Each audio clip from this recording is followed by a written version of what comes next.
کہاں صاحب ہم آپ کی خدمت کرنا چاہتے ہیں، ہم آپ کو مستقبل کے بارے میں کچھ بتانا چاہتے ہیں۔ میں نے کہا میرے پاس فضول باتوں کے لیے وقت نہیں ہے، میں علم نجوم وغیرہ کو اس قسم کے یہ فضول باتوں کو میں نہیں مانتا ہوں، مشغول آدمی ہوں، ان چکروں میں مجھے مت ڈالو۔ اس نے کہا سر مجھے صرف 1 منٹ تو آپ دے دیں۔ میں نے کہا ہاں 1 منٹ دیتا ہوں۔ اس نے ایک بہت بڑا کاغذ میرے سامنے لکھا جس پہ 40 خانے بنے ہوئے تھے، 40 چیزوں کے نام لکھے ہوئے تھے، مختلف چیزوں کے نام، کتاب، قلم، اینک، کاپی، دوات، پینسل، میز، بادل، برکھا، مسجد، مندر، ایسی ایٹ رینڈم چیزوں کے نام، 40 چیزوں کے نام لکھے ہوئے تھے۔ وہ کہنے صاحب آپ ان میں سے کسی ایک چیز پہ انگلی رکھ دیں یا اس کا نام آپ اس کاغذ پہ لکھ دیں۔ اور مجھے یہ کہتے کہتے اس نے ایک پیس آف پیپر میری میز سے اٹھایا اور اس پہ کچھ لکھا اور اس کو یوں الٹا کے رکھ دیا۔ میں نے کہا تم نے یہ کیا کیا؟ کہنے لگے جی میں نے وہ چیز لکھ دی ہے، وہ نام جو ابھی آپ لکھیں گے۔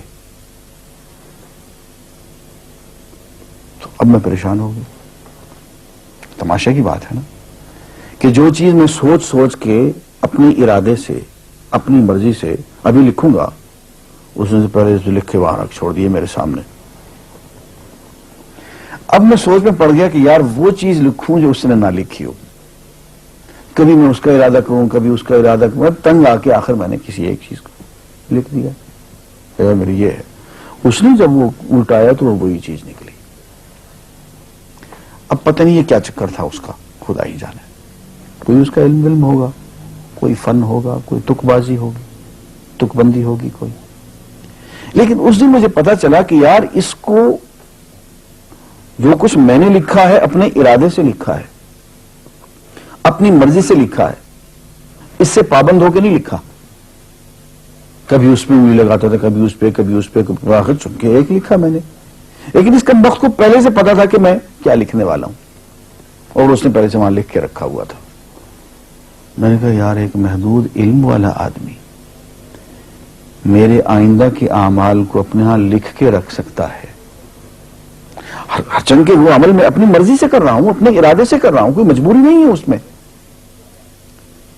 لیکن وہ میری مرضی والا عمل، میرے اپنے ارادے سے کیا ہوا عمل، پوری آزادی کے ساتھ کیا ہوا عمل، اس نے پہلے سے اپنے ہاں لکھ کے رکھا ہوا۔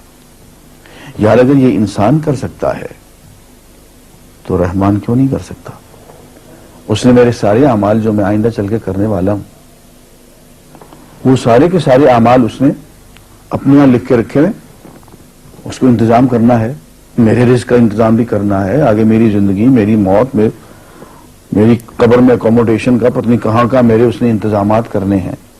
تو میرے بارے میں اس نے سارا کا ڈیٹا کلیکٹ کر کے رکھا ہوا ہے اپنی انفارمیشن کے لیے کہ یہ اپنی مرضی سے کیا کیا کچھ کرے گا۔ تو اس کے لکھے ہوئے ہونے سے میری مرضی ختم نہیں ہوتی، میری ذمہ داری ختم نہیں ہوتی، میرا ارادہ، میری فری ول ختم نہیں ہوتی۔ یہی وجہ ہے کہ ہم جو اعمال کرتے ہیں اس میں سے اللہ تعالیٰ اس کی کچھ ذمہ داری ہم پہ ضرور ہوتی ہے۔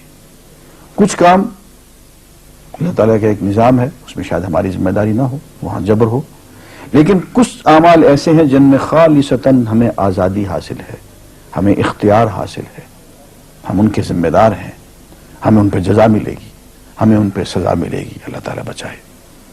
اور جزا ملے گی تو جنت ہوگی، سزا ملے گی تو دوزخ ہوگی، لیکن آزادی عمل اور ارادہ ضرور ہے۔ یہ الگ بات ہے کہ اللہ تعالیٰ کو پہلے سے ہی معلوم ہے کہ ہم اپنے ارادے سے اور اپنی آزادی اور اپنی مرضی سے ہم آج اور کل اور پرسوں اور سال بھر کے بعد اور 10-20 سال کے بعد ہم کیا کیا کریں گے، اس کے ہاں لکھا ہوا ہے۔